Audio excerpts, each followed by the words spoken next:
Yo NBA fans! Welcome sa ating NBA Daily Recap. Sobrang wild ang mga NBA games ngayong araw. Todo bigay at nagpapakitang gilas na ang mga players. Talagang mabibigla ka dahil parang hindi preseason kung maglaro ang mga to. Mga unbelievable shots na naipapasok pa. At mga halimaw na dakdakan agad ang pinakita ng mga players. Maging si Giannis ay hindi makapaniwala. Sobrang tiktikan pa ng laban ng Knicks at ng Wolves. Pre-season pa lang pero nag-overtime pa. Kaya pag-usapan natin yan at huwag na natin patagalin pa. Tara na, let's go!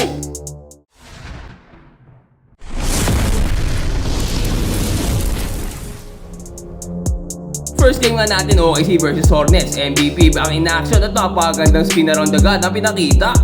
Mainit ka agad itong si SGA, ang ating NBA Finals MVP.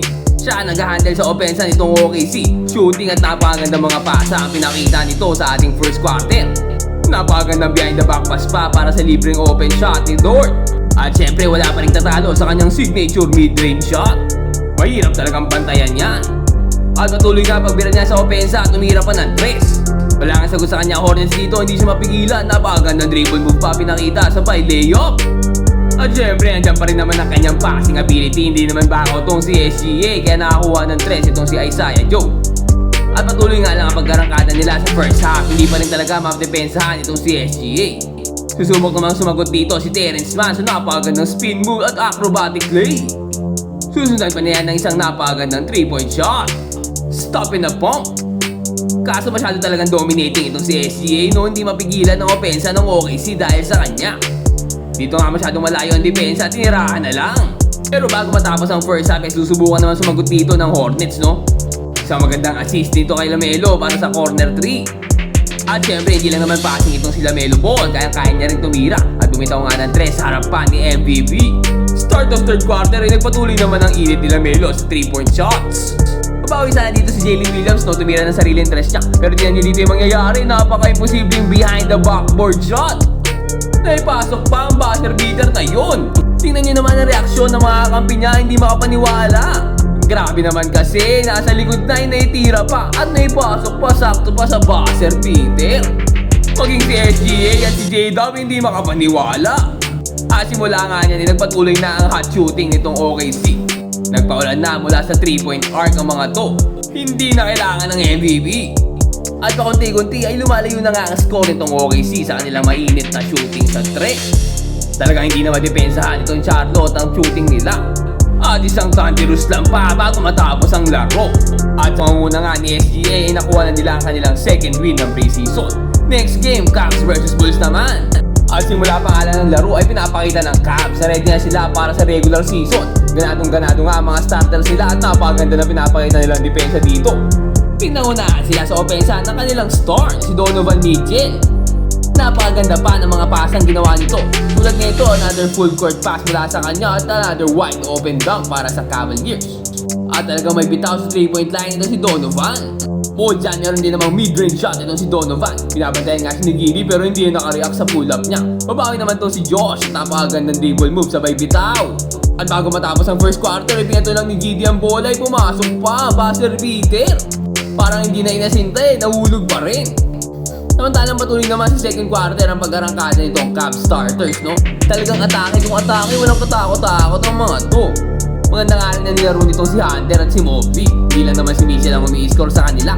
Naka-double digit score nga ang dalawang to. At bukod dyan napakagandang turnaround pa ni Mobley. Kaso sasagutin naman sila ng Bulls ng another buzzer beater shot. Bago naman matapos ang second quarter, ang lala. Dalawang sunod na quarter na buzzer beater. At dahil nga dyan nakuha ng Bulls ang momentum sa third quarter, no? Dito nagdire-diretso na sila sa opensa. Nakakuha na nga sila ng lead dito at gusto pang palabuhay ng kalamangan nila. Dire-diretso lang ang pag-atake, bumabawi ngayon. Pero syempre hindi pa naman tapos sa starters itong Cavaliers, DeAndre Hunter for 3. Dito Mitchell naman, inararo na ay pumasok pa rin. At napagan ng fake sabay drive naman ni Mobley doon, biyaktakan si Giddy, hindi na nakasabay. Dahil lang ay fourth quarter nilabas na ang mga starters itong Cavaliers at hindi na nila napigilan ng pagsuwag nitong Bulls. Naipasok pa nga dito ang Japanese point guard na si Kawamura at napakagandang pasa ang pinakita niya dito. Grabe rin talaga ang passing ability at vision nito si Kawamura. Literal na small but terrible, tiyan nyo naman yung napakagandang pasa niya dito sa ilalim. Sayang medyo bonak nung nawala yung tira. Hindi pa naman sumusuko dito ang bench ng Cavaliers at bumabawi pa. Hindi rin talaga sila nagpapabaya kahit pre-season ay gusto pa rin talaga manalo ng mga teams natin, no? Kaso lang dito nagbinta sa 3 at napakagandang pasa ni Kawamura para sa wide open dunk. At tuluyan na nga silang inararo nitong number 47. Sorry, hindi ko kilala, bago ata ito eh. Mag-research pa ako para makilala to, no? Pero grabe rin naman kasi, ang lakas din sa ilalim, minamama ang mga players ng Cavs. At bago matapos ang 4th quarter, another buzzer beater na naman. 3 quarter, buzzer beater, tinapos nila. At dahil nga din nakuha nila ang panalo, 119-112. Next game naman tayo, Bucks vs Pistons. Sinimulan agad yan ni KPJ sa napakagandang 3 points. Pabagsak na ipasok pa, pero mainit talaga ang shooting nitong Bucks sa umpisa ng quarter. Pinapaulanan nga nila ang Pistons dito mula sa 3-point line. At nakapaglaro na rin pala dito si Miles Turner at nakuha na nga niya ang kanyang unang basket sa mid-range na to para sa Bucks. Pero hindi naman magpapabuli dito si Cade Cunningham. Superstar caliber na rin talaga tong player na to. Dito nga napaganda pa ng gagawin niya na wala yung depensa. What a fake! Saan ka punta, boy? At dito nag-rapak na, wala nang pasa-pasa, kaya ko naman mag-isa. Samantalang itong Bucks bira lang ng bira sa 3. Puro sa labas yan, idol, ayaw mo ba sa loob naman pumasok? Pero sa bagay, pumapasok nga naman kasi mga tira, bakit nga naman ipipilit? Ito na lang si Cunningham ang papasok, napaganda pasa kay Stewart. At dito minama na nga niya ang depensa, iulo pa nga ang bola, no? Isiraan na ata ng ulo tong si Cade Cunningham eh.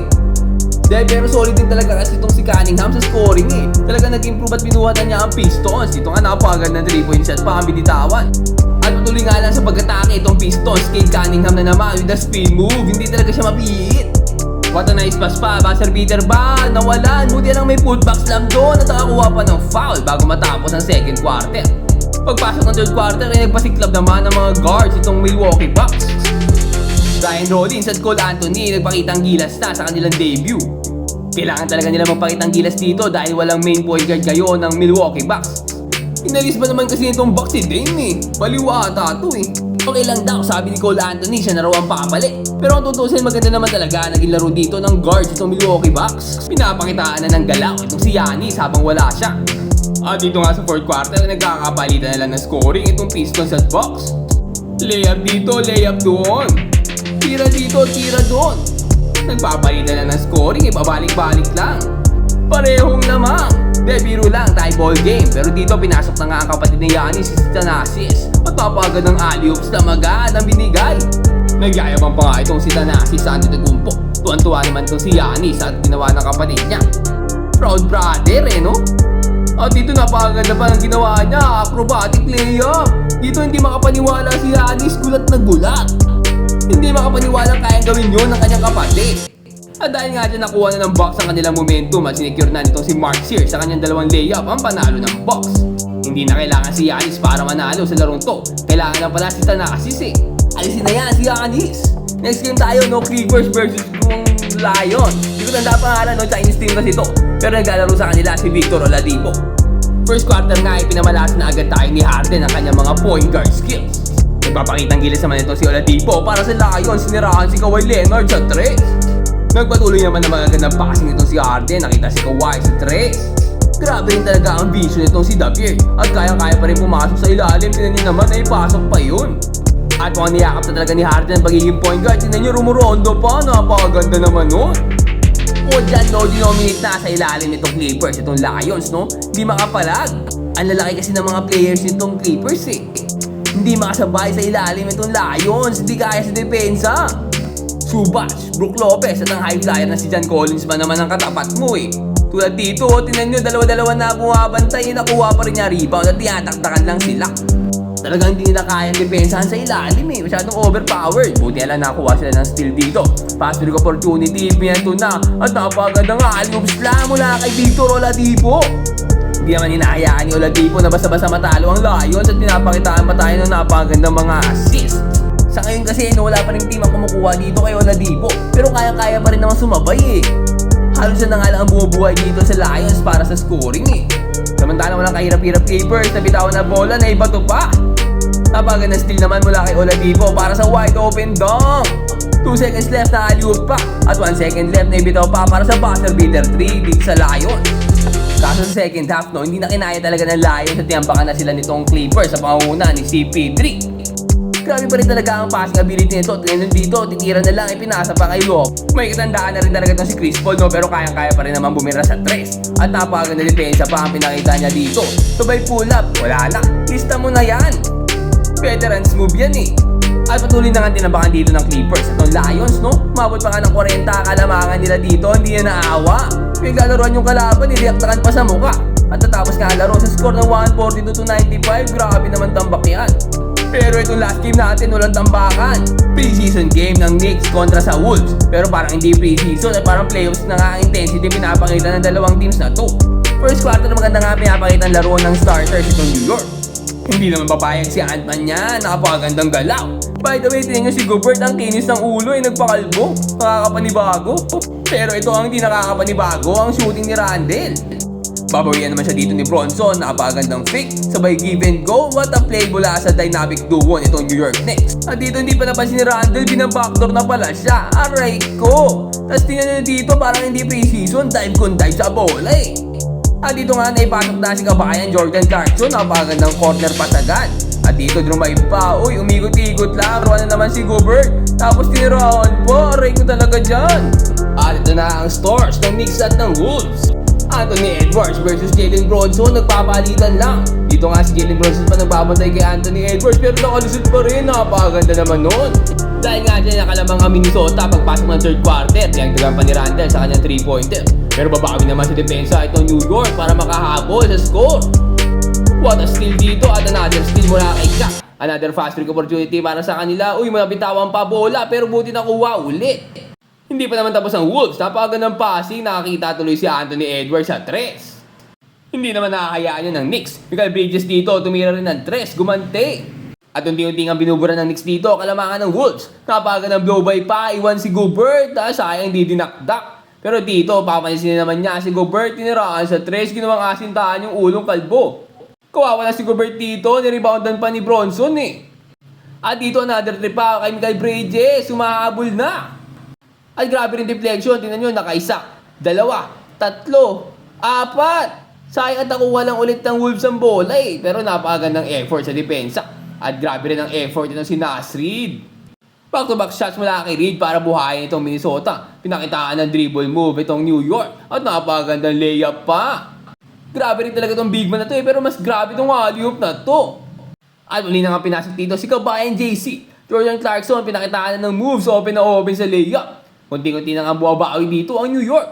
Nabitawan pa ni Brogdon dito bola pero buti lang napakagandang fake ni Bridges. Nakasabay pa rin pero sumabay ka pa idol, papasok pa rin niya. At nakadikit na nga scoring itong Knicks. At another steal ka para sa kanila. Jordan Clarkson dito nagmamadali, medyo bumagal pero tingnan nyo naman, dalawa-dalawa na sumabay pero kayang-kaya pa rin mag-finish. Pero hindi pa tapos ang Wolves at talagang dikit lang scoring dito, ayaw magpatalo ng both teams na to. At few seconds left, naibitaw pa itong napakataas na layup na to. Under 5 seconds left, kumagat sa fake, tumira ng 3, ayun lang, nawalan. Sayang. Pero okay lang, dahil sa overtime naman talagang nagpaulan na itong Knicks. Hindi na sila napigilan itong Timberwolves at nagdire-diretso na sa kanilang opensa para masecure ang panalo para sa New York Knicks sa kanilang overtime preseason win. Parang di preseason no? Hapit na hapit ng mga to. At natapos nga ang laro sa score ng 100-95 in favor of the New York Knicks. At ayun nga ang mga NBA games natin for today. Kaya kung nag-enjoy ka, please like, comment, and subscribe para lagi kang updated sa mga latest NBA news and updates. Ayun lang for today. Peace out and God bless.